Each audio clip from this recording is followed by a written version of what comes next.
donc cet après-midi d'action. On voulait vous présenter voilà, une initiative. Il a été question durant toute la matinée finalement d'inclusion économique, sociale, digitale. Et l'exemple de Simplon.co dans le Boulonnais avec SNCF Développement et puis avec aussi donc Réussir Ensemble l'emploi du Boulonnais, c'est vraiment un exemple typique de la manière dont public-privé peuvent travailler ensemble pour faire progresser la société et aussi comment voilà, les différentes parties prenantes peuvent apprendre à évoluer et cheminer ensemble. Donc on voulait partager ces exemples avec vous parce qu'il va être beaucoup question de ça durant toute l'après-midi, voire les mois qui viennent. Alors je vous présente très vite, évidemment, honneur aux dames, Cécile Admont, vous êtes chargée de projet au sein de Réussir Ensemble l'emploi du Boulonnais. Frédéric Bardot, ici présent en basket blanche, président cofondateur de Simplon.co. Je vous envie. Hein. Une école de codage informatique. Mais la cravate est là, oui, c'est vrai. Donc vous, c'est une école de codage informatique et pas comme les autres, on va en parler, mais on vous donne des pouvoirs magiques à des gens à qui on fait croire qu'ils n'en ont pas, finalement. Et puis Dominique Chuffard, vous êtes le responsable du pôle mission territoriale au sein de SNCF Développement. On va voir ce que ça veut dire aussi. La première des questions que je vais avoir, c'est pour Frédéric, pour qu'on comprenne bien ce qu'est Simplon.co. En gros, un petit peu comme ça, vous formez au code informatique des populations qui sont loin de l'emploi, hein, finalement. Ces formations sont gratuites. Alors, comment ça marche ? Bah effectivement, nous, on intervient en illustration de tout ce que vous avez entendu ce matin. Donc, pour continuer sur l'illustration, donc on est une entreprise sociale. Donc, on réconcilie le moteur de l'économie au service du social et de la société. Donc, on est bien une entreprise, hein, on n'est pas une ONG, on n'est pas une association, on est une SAS avec des statuts, un commissaire aux comptes, tout ça, un modèle économique. Et l'objectif de cette entreprise, c'est effectivement résoudre une fracture et une schizophrénie qui est complètement insupportable. C'est que d'un côté, il y a des milliers d'emplois non pourvus dans le numérique, et de l'autre côté, il y a plein de gens qui sont au chômage et qui sont parfaitement talentueux. Donc Simplon, c'est le propos de faire un trait d'union en partenariat avec les territoires, en proposant des formations gratuites à des gens qui sont décrocheurs, en reconversion, diplômés ou pas. On n'a aucun critère d'âge, on a des critères uniquement sociaux et de motivation, donc c'est tous des débutants. On a aussi un petit biais parce qu'on essaye de surreprésenter les filles dans les métiers techniques du numérique parce qu'elles sont pas assez présentes et c'est un milieu les geeks sont assez misogynes, on va dire. Donc on essaye de rétablir un petit peu ça. Et donc on propose des formations gratuites qui, d'un débutant motivé avec de l'appétence pour le numérique, en font en 6 mois un développeur web mobile junior, toujours en situation d'apprentissage, mais compétitif, qui peut aller créer son propre emploi, comme le disait ce matin un intervenant, ou intégrer une PME, une TPE, une start-up qui est en train de se digitaliser, comme tout le monde le sait. Et ça, on ne le fait pas hors sol, hein, puisqu'on a parlé aussi d'inclusion et de territoire, on le fait en partenariat avec les acteurs de l'emploi, avec les entreprises et avec les élus, bien entendu. Ça, je pense que Dominique y reviendra. Et c'est des projets qui sont à la confluence entre la politique de la ville, parce qu'on s'adresse plutôt à des territoires qui sont dans la géographie prioritaire, on va dire. Et nous, on a une version très élargie de la géographie prioritaire. Donc, on a les quartiers politiques de la ville, les milieux ruraux qui sont enclavés aussi, mais aussi les régions ultra-périphériques, la Guadeloupe, la Réunion, et puis même l'Afrique francophone, mais ce n'est pas de ça dont on parle aujourd'hui.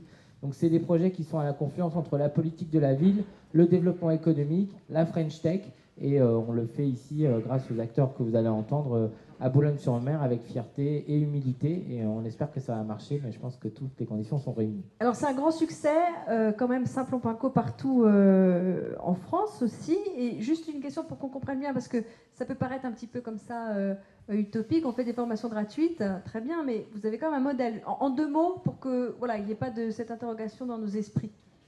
Comment vous financez vous-même ? Donc le modèle économique de Simplon, c'est un modèle typique de l'économie sociale et solidaire. Donc il y a 1/3 de subventions, parce qu'on réalise des actions qui sont d'intérêt général et d'utilité sociale. Donc que ce soit sur les territoires, au niveau de l'État aussi, l'État nous pousse beaucoup. Jeudi, donc demain, sera annoncé par François Hollande le lancement d'un gigantesque appel à projet dit de grande école du numérique, où donc vont se déployer sur des territoires prioritaires des formations type Simplon. Donc il y a une partie de l'État, mais elle représente qu'1/3. L'autre partie, c'est donc des financements qui sont issus d'entreprises et de fondations d'entreprises, donc SNCF, Microsoft, Orange, donc des acteurs qui sont engagés Pas que dans le numérique aussi, il y a la Poste, il y a Alliance, et s'il y a des gens qui sont entrepreneurs ici, ils peuvent s'impliquer sur les projets dans leur territoire, à leur échelle. Et le dernier tiers, donc qui est le plus important, parce qu'on est un entrepreneur de l'entrepreneuriat social, c'est qu'on vend des prestations. C'est-à-dire que la réplication des écoles, le fait de faire des sites et des applications mobiles avec les apprenants dans les formations, c'est des choses qu'on facture comme n'importe quel organisme de prestation. Donc un tiers plus un tiers plus un tiers, ça fait 3 tiers, et ça fait surtout un gros impact social. Dominique Chuffard, alors c'est vous qui avez repéré en fait Simplon.co comme pouvant être une réponse du coup aux besoins du Boulonnais en termes de qualification, de formation pour l'emploi. Et alors comment est-ce que s'est effectué le lien avec toutes les parties prenantes et quel est votre rôle à vous dans ces cas-là?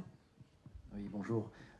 C'est simple, lorsqu'on nous demande d'intervenir sur un territoire dans le cadre d'un accompagnement pour de la revitalisation, on arrive sur un territoire et on écoute le territoire, parce qu'on n'a pas la prétention de tout savoir sur les territoires dans lesquels on intervient.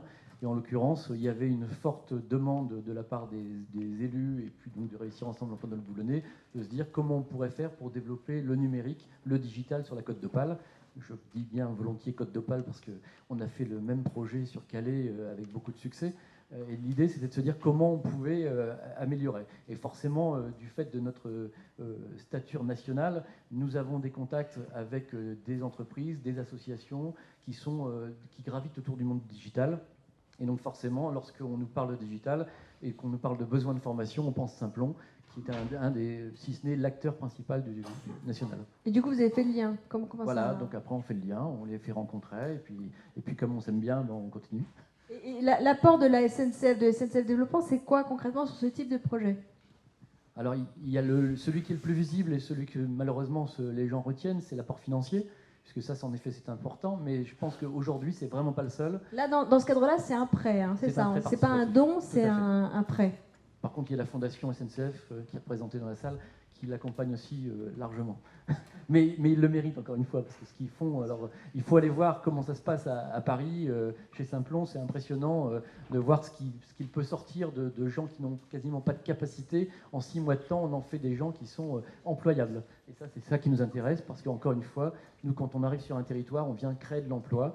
Et voilà, Simplon est un élément qui permet d'arriver au bout à créer de l'emploi. Donc au-delà du coup de l'apport financier, vous disiez la coordination, le facilitateur, starter, allumeur, voilà, vous l'appelez comme vous voulez, mais voilà, il y a cette relation avec tout le territoire. Vous avez le monde économique. Quand je reprends l'exemple de Calais, lorsque le président de la CCI Côte d'Opale dit moi si je veux faire du digital, et on installe et on gagne l'appel à projet de l'État sur le Fab Lab, lorsqu'on décide d'installer le premier incubateur privé à Calais, lorsqu'on décide d'accompagner l'installation de Simplon, voilà, ce sont des choses qu'on fait parce qu'encore une fois, c'est créateur d'emplois et c'est notre seul leitmotiv. Objectif. Et alors du coup, Cécile, vous assurez la coordination du projet au quotidien, dans sa réalité, dans le Boulonnais. Qu'est-ce que vous attendez justement d'une école un peu atypique comme Simplon, au-delà même du fait de former les gens, ce qui est déjà pas mal? Nous, sur le Boulonnais, l'école Simplon, elle s'intègre en fait dans un programme global de territoire autour de l'innovation sociale et du numérique. Et en fait, démarrer par cette école, même s'il y a déjà plein d'acteurs de mobilisés depuis 1 an et demi maintenant, l'idée c'est d'en faire un peu le cœur d'un écosystème où on va réussir à se faire rencontrer via cette école les différents réseaux avec lesquels on travaille nous au niveau de Réussir Ensemble.